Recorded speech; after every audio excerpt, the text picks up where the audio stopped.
Now, Paul Ryan, during the 2012 election, really tried to cast himself as a budget guy.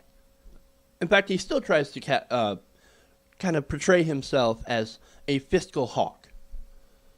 Oh, I'm going to fight the deficit. I'm going to fight the debt because Washington won't do anything about it. I'm going to go. I'm the one with the answers. I can solve this problem. Just listen to what I have to say. Except that Paul Ryan sucks on the budget. You want to know why? Because his recent package of tax cuts would add nearly $100 billion to the deficit over the next 10 years. What happened, Paul? What happened, Paul Ryan?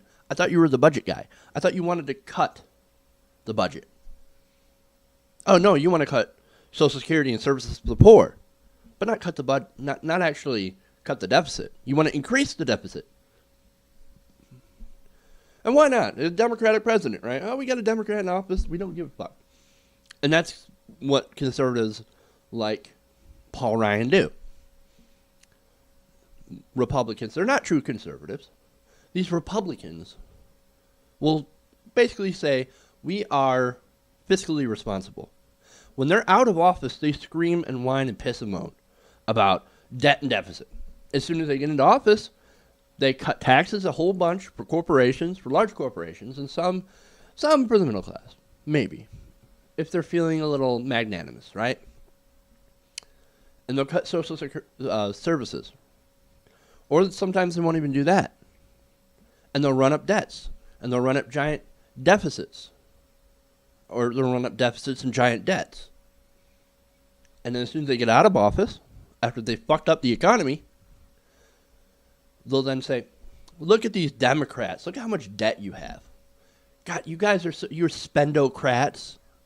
You guys are so fiscally irresponsible. Put us back in power. Because that's going to destroy your life. Well, that's what Paul Ryan is doing. He's pushing more tax cuts for the rich. The largest would allow small businesses to write off expenses quickly. That would add $77 billion to the deficit. Other measures would allow companies to inflate the value of food donations, including things like, Twinkies that are past their expiration date. They're still good, but because Twinkies never really expire, those things will last through a nuclear holocaust, I swear. Like, if that ever happens, the zombie apocalypse ever happens, everybody's going to be scrambling to get the last Twinkies because they will literally last forever. And so, but right now, one of the tax cuts is to say that we're going to inflate the value of food donations so that they can write it off and save more money in their taxes. And the government gets less revenue. And of course, guess what? None of these are paid for. Once again, where's the fiscal responsibility? I thought we were supposed to pay for it. Either through revenue increases somewhere else or what Republicans want to do, cuts elsewhere. But no, they're not even bothering to do it. They're like, I don't know. Let's just crank up the deficit, man. Crank it up. We don't give a shit. Oh, Obama spent the last few years trying to lower the deficit. We're going to bring it back up with tax cuts. Get out of here. Get out of here. This is nothing but giveaways, man. And if they make them permanent, which they want to,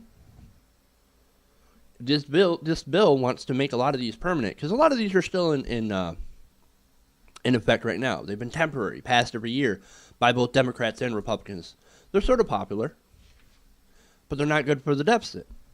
And making these permanent will take them off the table.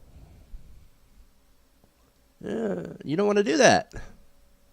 Because, they're supposed to be cutting loopholes. This is creating more loopholes. And then they want to complain our tax system is riddled full of loopholes and giveaways while passing loopholes and giveaways. This is hypocrisy.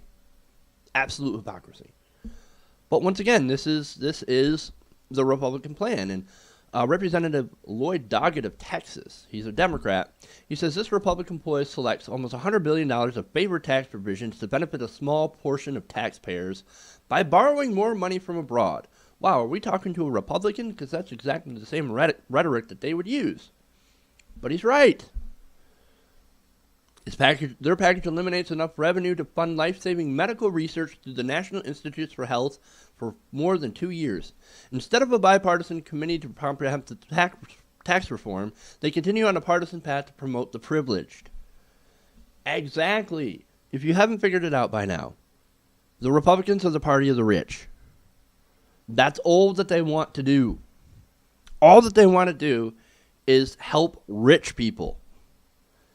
If you don't understand that now, you never will. Because it's plain as day with the things that they do. They don't care about you and I.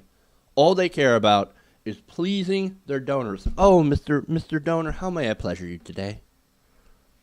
What can I do for you today, sir? How much can I pay back the billions of dollars you sunk into my campaign?